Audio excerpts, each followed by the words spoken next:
It began with a letter, the kind of envelope that makes your stomach sink before you even open it. The HOA's official seal, the neat handwriting, the formal greeting, all of it screamed trouble before the first line was read. Inside, the words were carefully chosen, polite in tone but sharp in intent. "I have received multiple complaints regarding excessive noise originating from your property. Specifically, the continuous barking of your dog." The accusation hit like a slap. Ethan had lived in the Maple Brook community for just over a year. He'd moved there for peace, a quiet neighborhood surrounded by trees, manicured lawns, and the kind of calm you could hear. His golden retriever, Max, was part of that peace. Loyal, friendly, and surprisingly quiet for a dog his size, Max was as much a part of the home as the walls themselves. So the idea that his dog was disturbing the neighborhood was absurd. Still, Ethan had learned quickly that the HOA didn't make casual requests. A warning letter was more than a suggestion. It was a declaration. The board, led by its infamously overzealous president, Carol Benson, had a reputation for strict enforcement. Carol lived 3 houses down, in a spotless brick colonial that looked like it had never seen a blade of grass out of place. She was known for patrolling the streets with her clipboard, noting down violations. Trash cans left out too long, paint shades slightly off the approved palette, driveways that needed pressure washing. For Carol, power came not from wealth or status, but from rules. And now she'd turned her attention toward Ethan. The first letter demanded immediate corrective action. The second arrived just 2 weeks later, stating that continued disturbances could result in fines or even legal action. Each letter grew sterner, more impersonal, as if written by a machine rather than a neighbor. At first, Ethan thought it was some mistake. Max rarely barked, only when delivery drivers approached or when squirrels taunted him from the fence. But then came the visit from Carol herself. She appeared one morning uninvited, standing at the edge of the driveway with her clipboard in hand. The look on her face was a mixture of triumph and self-importance, as if she'd caught him committing a crime. From that day forward, it was clear. This wasn't about noise, it was about control. Within weeks, Ethan noticed strange things. Whenever Max barked, even briefly, Carol seemed to appear nearby, phone in hand, recording. On some nights, when the wind carried sounds from neighboring yards, Ethan could swear he heard faint barking in the distance, other dogs louder than Max. Yet somehow the complaints always came addressed to him. Then came the violation notices. Each one carried a fine starting at $50 and escalating to several hundred. It wasn't about money. It was about breaking him down, making him comply. Neighbors began to whisper. Some avoided eye contact. Others offered sympathetic smiles but said nothing. Everyone knew what it meant to be targeted by Carol and the HOA board. Most chose silence over solidarity. But Ethan wasn't built for quiet submission. One evening, as he sat on his porch watching Max rest by his feet, he thought about how absurd it was. How fragile this system was, built on fear and formality. All it took was one person with a rule book and a little too much free time to make life miserable for everyone else. That night, the decision crystallized in his mind. He wouldn't be bullied into obedience. If Carol wanted a war over barking, she was about to get one. The first step was documentation. Ethan installed security cameras, not just 1 or 2, but a full set covering every angle of his property. He set up audio monitors, time-stamped recordings, and motion sensors. If Carol claimed Max barked excessively, he'd have proof to the contrary. Within days, the first opportunity came. At 20:37 a.m., one of the monitors picked up a sound, barking. Not Max's deep, distinctive tone, but a high-pitched yap coming from the opposite side of the street. The footage showed Carol's own backyard, and there it was, her small, fluffy terrier barking incessantly into the night. The irony was staggering. For weeks, Ethan gathered recordings, compiling them into neat folders labeled with dates and timestamps. He compared them against the HOA letters. Every single complaint about noise matched nights when Carol's own dog was barking. He had her, caught by her own hypocrisy. But rather than confront her directly, Ethan decided to wait. He wanted to see how far she'd go, and go she did. Soon, the HOA sent a formal notice of violation, an order to comply. It demanded Ethan remove Max from the premises until the disturbance issue could be resolved. It was a threat wrapped in bureaucratic language. He had 14 days before the HOA began further action. That was the final straw. Ethan knew he couldn't reason with Carol. The HOA board was stacked with her allies, people who owed her favors, people afraid to challenge her authority. The only way to fight back was to expose the truth where her influence couldn't reach. He reached out to a local journalist who had recently covered another scandal, a story about selective enforcement and power abuse. He shared his recordings, letters, and footage. The journalist's reaction was immediate and decisive. This was bigger than a noise complaint. It was a story about control, hypocrisy, and manipulation hiding behind neighborhood perfection. The following week, Ethan received another letter, the harshest yet. The HOA declared that failure to comply would result in a legal hearing. But Ethan didn't respond. He didn't need to, because by then, the story was already in motion. The next chapter would begin not with a letter, but with a camera crew. The quiet streets of Maple Brook were about to become the backdrop for a neighborhood scandal that would ripple far beyond its iron gates. And Carol Benson, the woman who ruled with her clipboard and her rules, was about to find out what happens when control finally slips from her hands. The morning the news van rolled into Maple Brook, the neighborhood froze. For years, Carol Benson had managed her domain with quiet efficiency, her clipboard as her scepter, her authority unchallenged. But that morning, her power met something larger, the weight of public scrutiny. The sight of a camera crew setting up outside Ethan's house sent ripples through every sack and driveway. Curtains fluttered, blinds twitched, and whispers carried like wind through hedges trimmed to perfection. Ethan stood at the edge of his driveway, calm but resolute. He hadn't asked for any of this. All he'd wanted was peace. But peace, it seemed, had to be fought for. The journalist, a sharp-eyed woman named Rachel, had done her research well. She didn't just arrive with a camera. She arrived with a narrative, one that would peel back the layers of Maple Brook's polished illusion. Over the next several days, she interviewed residents, gathered statements, and filmed the quiet tension that simmered under the HOA's control. For years, people had whispered about Carol's selective enforcement, about the way she overlooked violations from her allies while targeting anyone who crossed her. But whispers were fragile things, easily denied, easily buried. Now, with cameras recording, those whispers became evidence. Ethan had given Rachel everything: the timestamps, the recordings, the letters, the video of Carol's own dog barking while she filed complaints about Max. It was undeniable. The footage spoke louder than words ever could. Rachel's team worked quickly. The piece aired just a week later, during the evening broadcast. The title was simple but damning: The HOA That Went Too Far, Selective Rules, Hidden Hypocrisy. The story opened with aerial footage of Maple Brook. The manicured lawns, the gated entrance, the rows of identical houses glowing under the sunset. It looked perfect. Then came Ethan's story. The warnings, the fines, the threats. The sound of a dog barking played faintly in the background as the narration shifted. Then the screen cut to night vision footage. Carol's backyard, her terrier barking nonstop while the timestamp glowed red in the corner. The narrator's words fell like quiet blows. The very HOA president enforcing the noise rules appears to be violating them herself. The footage continued, paired with clips of letters and quotes from HOA documents. The hypocrisy was irrefutable. By the time the segment ended, the illusion of Maple Brook's perfection had cracked. The HOA office received calls within hours, not from residents, but from reporters, lawyers, and even county officials. Carol, of course, was furious. She tried to control the narrative, sending out a neighborhood-wide email calling the report a coordinated attack and a misrepresentation of facts. But her tone was frantic, defensive, and for the first time, ineffective. The neighbors who once feared her now saw through her mask. In the days that followed, the balance of power began to shift. Residents started questioning old fines, demanding explanations for fees that had been quietly added to their dues. Some began sharing their own stories: unauthorized citations, sudden penalties, intimidation during board meetings. The floodgates had opened. Ethan watched it unfold with quiet detachment. He didn't gloat. He didn't need to. The truth was doing the work for him. Still, there were consequences. Carol wasn't the kind of person to accept defeat gracefully. Late one night, Ethan noticed a car idling across the street. The headlights were off, but he could see the outline of someone inside. When he approached, the car sped away, its taillights vanishing into the dark.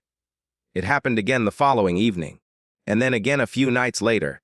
He suspected Carol was trying to intimidate him, or at least remind him that she wasn't finished. But if she hoped to scare him into silence, She had misjudged her opponent. Instead, he doubled down. He began attending HO meetings, not as a spectator but as a participant. Each time Carol tried to regain control, he countered with calm precision. When she attempted to brush off the accusations as media manipulation, Ethan produced the raw footage. When she claimed the HOA's rules had been applied fairly, he presented signed statements from neighbors proving otherwise. Her composure eroded in real time. Within a month, several board members resigned. Others distanced themselves from her, realizing the damage her leadership had caused. The HOA's credibility had collapsed under the weight of its own corruption. Still, Carol refused to step down. She dug in, convinced she could weather the storm through sheer stubbornness. But then, the county got involved. The financial audit began quietly, almost invisibly, but the results weren't subtle. Irregularities appeared, missing funds, unexplained transactions, invoices without receipts. The HOA's accounts, once hidden behind layers of bureaucracy, were suddenly laid bare. The pressure on Carol grew unbearable. Rumors swirled that she was facing not just removal, but potential legal consequences. Yet even as her empire crumbled, she clung to her delusions of control. She filed a complaint against Ethan for defamation and harassment, claiming that his cooperation with the media had damaged her reputation. The irony of it all was almost poetic. But the county dismissed the claim before it even reached a hearing. The evidence, the recordings, the letters, the timestamps, was too strong to ignore. For the first time, Carol found herself alone. Her allies on the board stopped answering her calls. Her friends avoided her in public. Even her own husband reportedly left town for a few weeks to get space. And in the middle of it all, Max, the dog who had started the entire storm, remained blissfully unaware. He lounged in the sun, chased butterflies, and napped at Ethan's feet as if the entire ordeal had been nothing more than a bad dream. But the dream wasn't over yet. The HOA still stood, even if shaken. The board needed to elect a new president, and while most expected Carol's resignation to end things quietly, Ethan had learned one thing about her: she never gave up without one last fight. The next HOA meeting was scheduled for the end of the month, and every resident in Maple Brook planned to attend. For the first time in years, the entire community would gather not to obey, but to decide. And as Ethan looked out over his quiet street, he knew something monumental was coming. The battle that had started with a barking dog was about to reach its breaking point. The day of the HOA meeting arrived with a kind of tension Maple Brook hadn't felt before.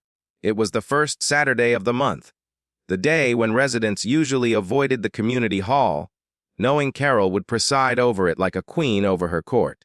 But this time was different. This time, they came willingly, driven by curiosity, frustration, and something else, hope. By the time the meeting began, every chair was filled. Neighbors who hadn't spoken in years sat side by side. Couples whispered to each other, papers in hand, eyes fixed on the front of the room. And at the center of it all, sitting behind the long wooden table draped with the HOA's banner, was Carol. She looked composed, but her eyes betrayed her, darting from one face to another, scanning for loyalty and finding none. Her clipboard, once a symbol of her authority, now seemed like a relic of a reign that was ending. Ethan sat in the third row. He hadn't come to gloat. He'd come to witness what he suspected would be the final unraveling of Carol's control. The meeting opened with forced normalcy, routine agenda items, financial updates, landscaping budgets. But everyone knew it was just preamble. The real confrontation was coming. When Carol reached the section titled Community Concerns, a hand shot up immediately, then another and another. Within seconds, the room was alive with motion. The first neighbor to speak was Mrs. Jefferson, an older woman who had lived in Maple Brook since the first houses were built. Her voice trembled slightly, but her words were steady. She brought up a fine she'd received 2 years earlier for having non-uniform blinds. A fine she later discovered didn't apply to several of Carol's close friends. Then came the Hendersons, who revealed that Carol had personally denied their request to install a small vegetable garden while approving an almost identical one 2 streets over. Each story was another fracture in the facade. As the testimonies piled up, Carol's mask began to crack. Her polite nods became rigid smiles, her responses turned clipped and defensive. She claimed the decisions were made by committee. But the board members exchanged uneasy looks, the kind that said otherwise. Then Ethan stood. His presence silenced the room instantly. Everyone knew the story. The barking dog defines the news report. He didn't need to explain who he was. He spoke with calm conviction, recounting how the HOA had targeted him, how they'd ignored evidence, and how Carol herself had violated the very noise rules she'd enforced. He described the nights of anxiety, the fear of losing his home over fabricated fines, and the moment he realized that standing up wasn't just about his dog. It was about every homeowner who had ever been bullied into silence. He finished by presenting something that stunned the room. A document from the county auditor's office confirming financial discrepancies within the HOA's accounts. The findings weren't just suspicious, they were damning. Missing funds, unrecorded payments, unauthorized withdrawals. The hall erupted. Carol tried to maintain control, pounding her gavel, demanding order, insisting that the audit was inconclusive. But the noise was beyond her command now. For the first time, the residents of Maple Brook weren't afraid. Someone from the back shouted that it was time for a vote of no confidence. Others agreed. The momentum was unstoppable. Carol's voice drowned beneath the growing murmur of defiance. The board members, sensing the inevitable, exchanged silent nods. One of them, the treasurer, Collins, stood and addressed the crowd. His hands trembled slightly as he announced that under HOA bylaws, any member of the board could be removed by majority vote. That was all it took. Hands went up across the room. Nearly every resident voted in favor of Carol's removal. Only 2 abstained, Carol herself and her closest ally, who couldn't even meet her eyes. It was over. The gavel that had once commanded silence now signaled her downfall.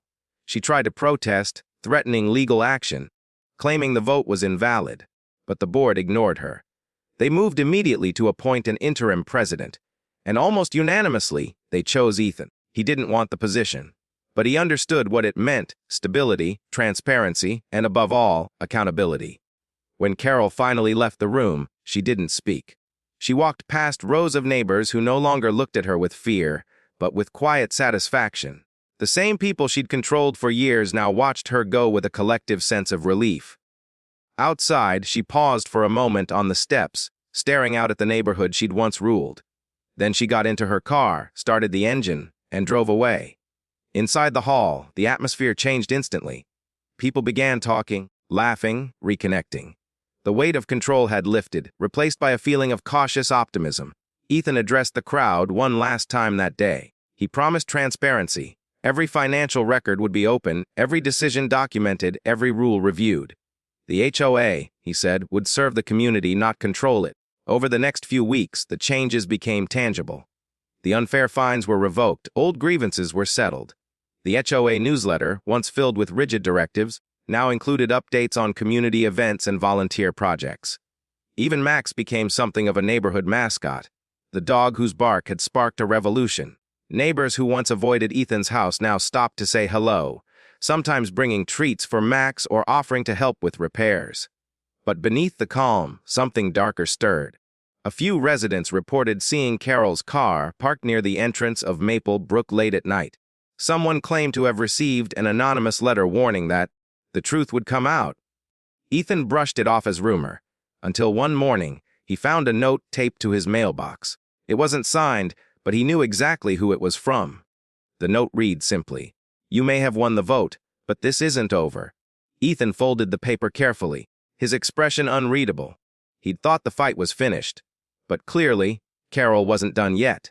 And as the first chill of autumn crept into the air, he realized that what had started with a barking dog might not end until every secret in Maple Brook was exposed.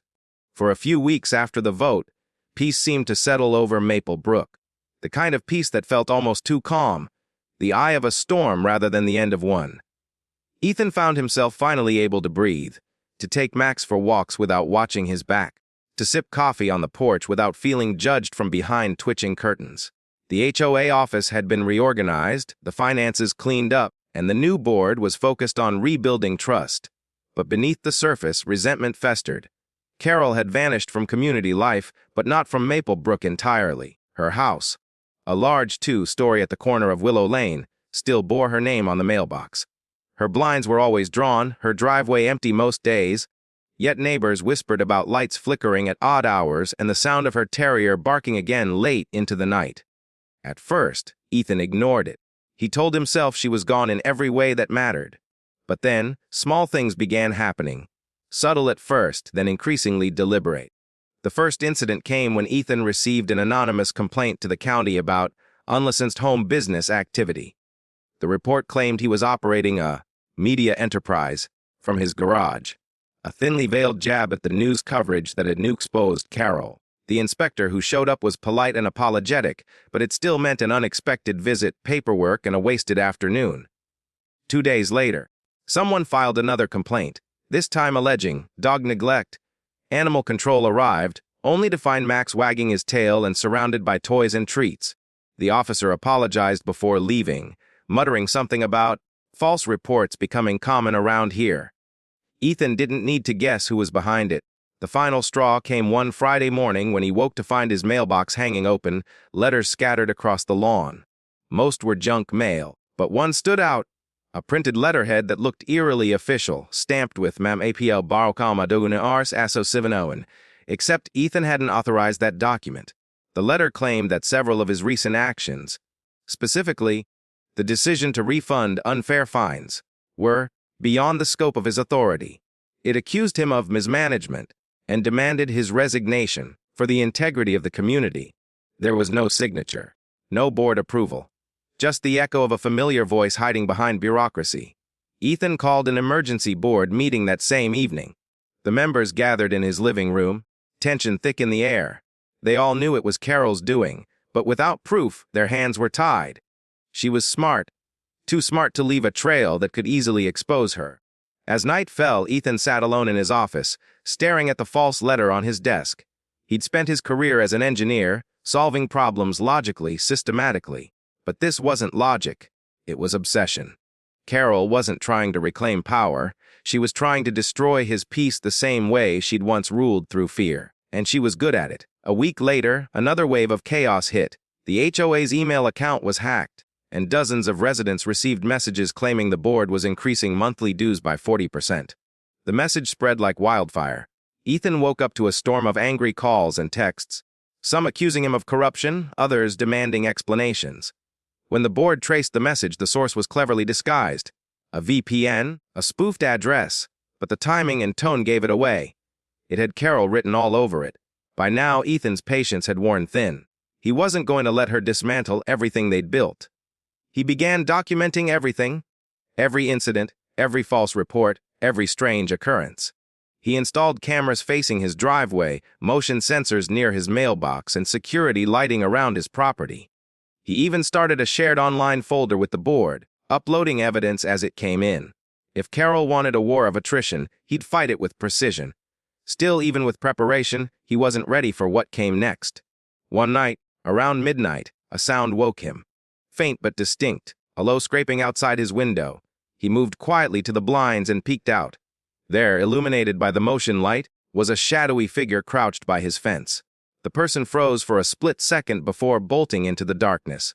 Ethan caught only a flash of hair, light-colored, maybe blonde, and the unmistakable outline of a clipboard clutched in one hand.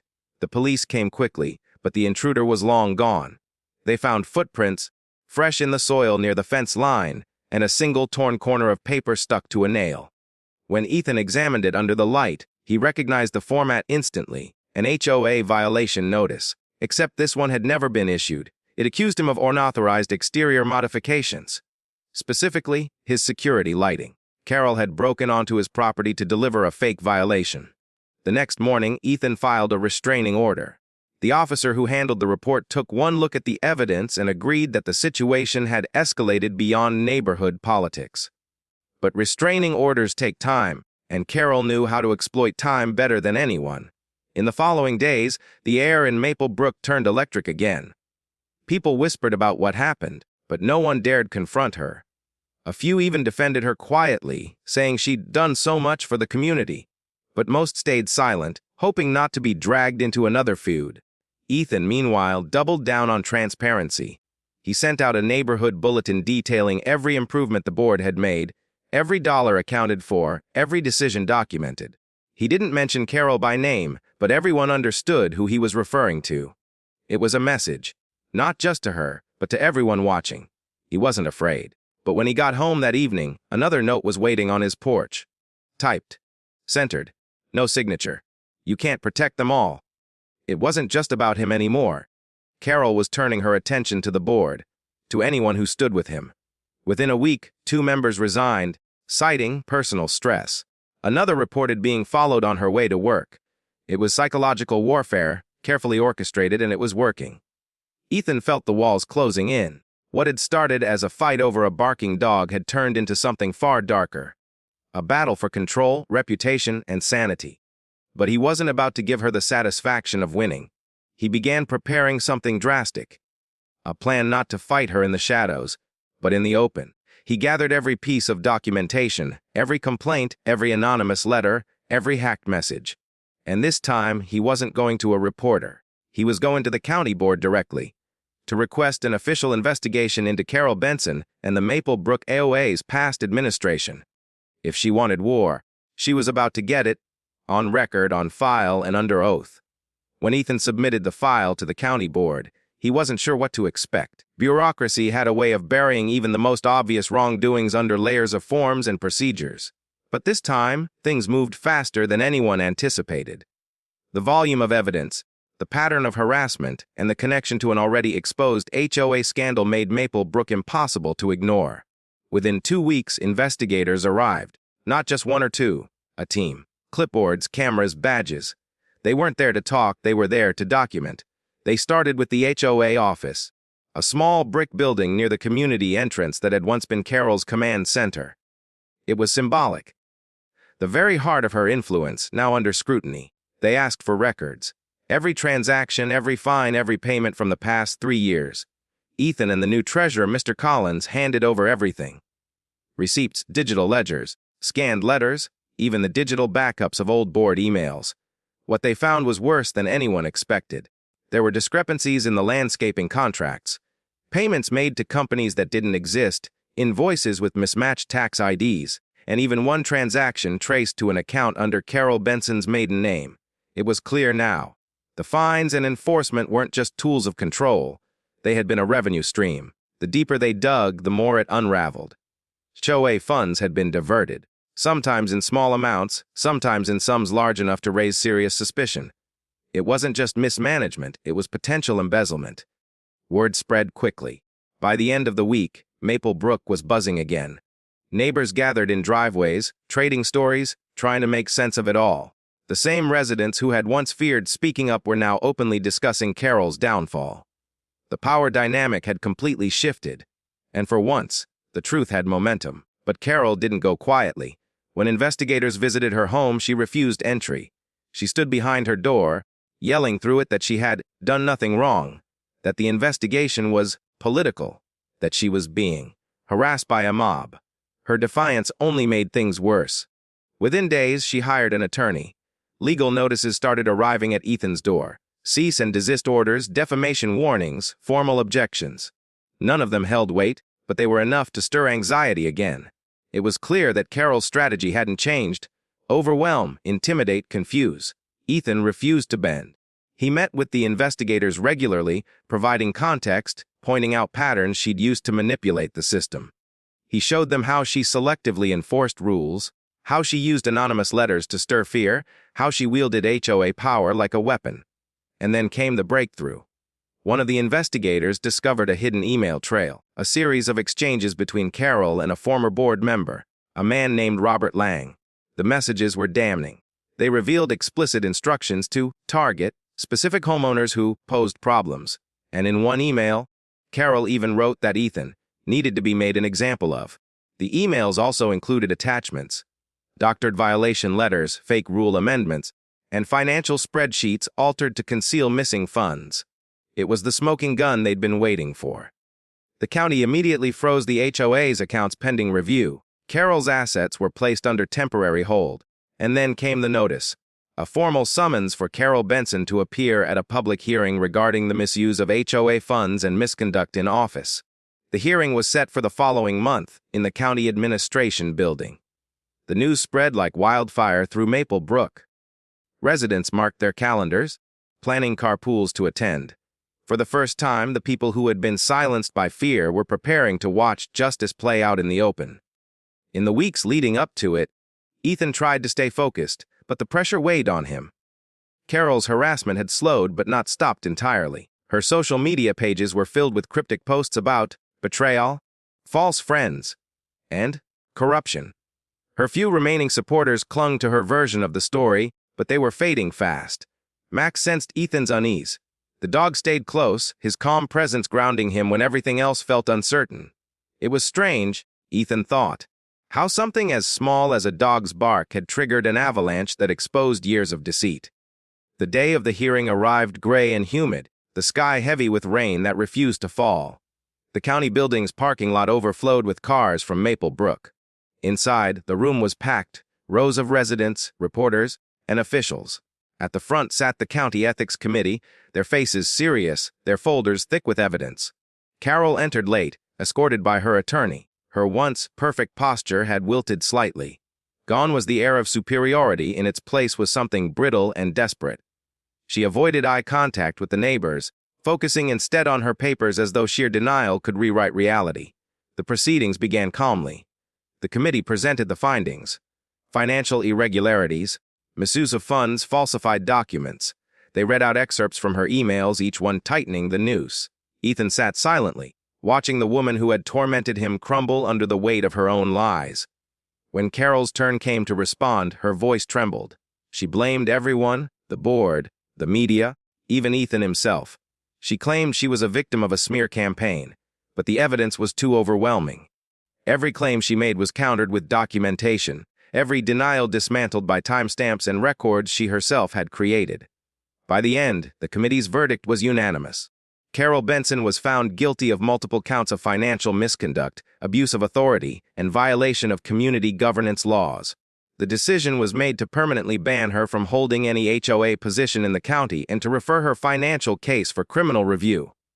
The room erupted, not in applause, but in quiet, stunned relief. After years of manipulation, threats, and control, Carol's reign had officially ended. As she was escorted out of the room, she turned once, locking eyes with Ethan. For a moment, he thought he saw something, not anger, but disbelief. The kind of disbelief that comes when someone realizes their power has finally vanished. Outside, rain began to fall, soft at first, then steady.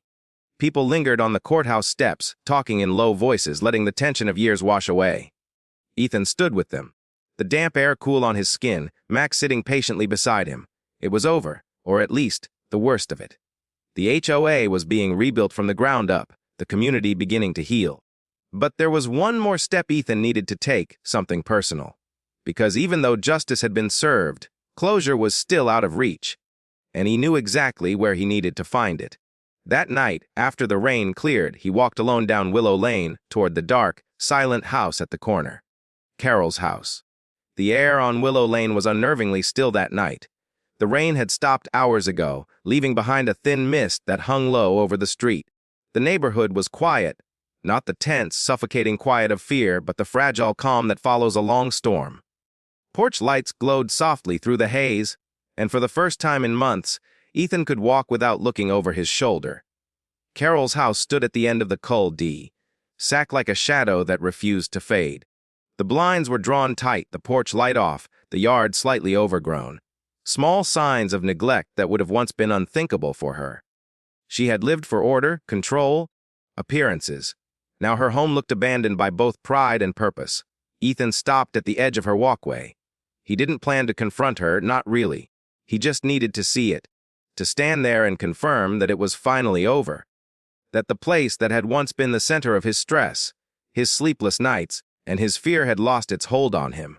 Through the silence, he could hear Max's soft breathing beside him. The dog sat obediently, eyes fixed on the darkened house, as if sensing that something important was ending here. A faint flicker of light appeared behind the curtains, the glow of a television maybe. So she was still here, still clinging to the last scraps of her world. Ethan took a slow breath. The past year had aged him, but it had also strengthened him. He had learned that peace wasn't about avoiding conflict, it was about standing firm in the face of it. And now, finally, he could walk away knowing that truth. He turned back toward home. As he walked, he thought about how everything had started. One simple complaint about a barking dog. It seemed almost absurd now. How something so small could unravel something so vast. Yet, in a way, it made sense. Power unchecked always overreaches, and eventually it meets someone who refuses to bow to it. The next morning, Maple Brook felt different. The sun rose over clean streets and trimmed lawns, and the usual stillness was replaced by a quiet energy. Neighbors waved again. People who had avoided each other for years began reconnecting. The HOA office, once a symbol of control, now had open doors and a bulletin board filled with volunteer sign-up sheets. For the first time, the community was functioning the way it was supposed to. Not as a hierarchy, but as a neighborhood. Ethan had officially declined to remain president, citing that the job needed fresh eyes and a neutral voice.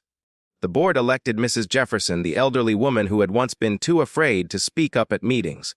Her leadership was calm, transparent, and fair. She promised to keep things simple, no unnecessary fines, no secret rules, just common sense and kindness. And true to her word, she did. Months passed. The legal case against Carol moved slowly through the system, but Ethan didn't follow it obsessively. He didn't need to. Whether she faced charges or not, her influence was gone. The people she'd controlled had seen what power in the wrong hands could do, and none of them would let that happen again. Max became something of a local legend. Kids loved him. Neighbors spoiled him with treats, and he was even featured in the HOA newsletter as the unofficial mascot of Maple Brook.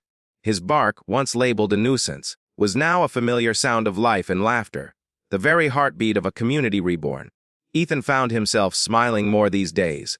He spent his weekends repairing fences, helping with landscaping projects, and attending the occasional backyard barbecue. The stress that had once consumed him had been replaced by quiet satisfaction. But one afternoon, months later, a letter arrived in his mailbox.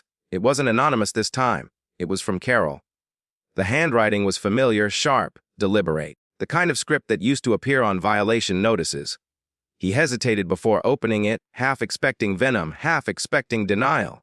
Instead, what he found was something else entirely. It was an apology. A short one and imperfect, but genuine. She admitted that things had gotten out of control, that she had let the position consume her, that she'd seen the HOA not as a service but as a measure of self-worth. She said she'd lost sight of what mattered, and that the humiliation she'd faced had forced her to see it clearly. She didn't ask for forgiveness. She didn't justify what she'd done. She just said she was sorry. Ethan folded the letter carefully and tucked it into a drawer. He didn't respond. He didn't need to. Some apologies were their own closure. That evening, as the sun dipped low and cast long golden lines across the lawns, Ethan sat on his porch with Max at his feet. The neighborhood buzzed with the soft hum of sprinklers, distant laughter, and the occasional bark echoing down the street. It was peaceful, the kind of peace that was earned, not given. He looked across the street, at the community he'd once thought about leaving forever, and realized he didn't want to go anywhere. Maple Brook wasn't perfect. No neighborhood ever was. But it was home. He thought about the irony of it all. Carol had tried to silence a dog, to enforce control through fear. In the end, it was that same dog's bark, simple, natural, and honest, that had shattered the illusion of her authority and set the truth free. The sound that once symbolized annoyance had become a reminder that not all noise is bad. Sometimes, it's the only thing that wakes people up. As twilight settled over the neighborhood, Max let out a single, contented bark. Not loud, not defiant, just enough to echo softly through the still evening air. Ethan smiled. It was, in every way, the perfect sound to end it all.